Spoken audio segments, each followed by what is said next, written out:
Want to start using the Google News app, but not sure how? I'm Jessica, and in this video, I'll show you how to download and install Google News.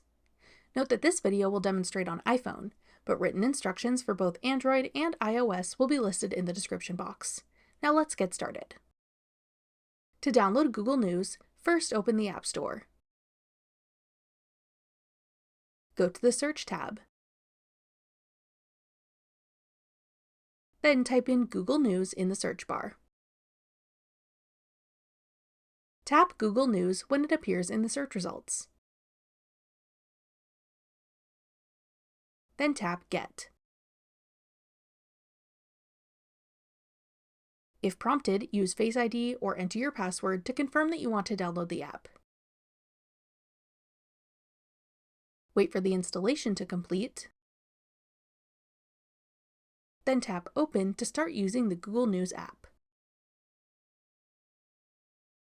That's all it takes to download Google News.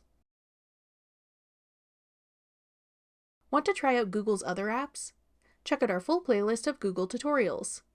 Click the playlist on your screen now to watch. Thanks for watching. If you found this video helpful, we'd love it if you'd hit the like button below and subscribe to our channel. We put out great new tech tutorials like this one every day.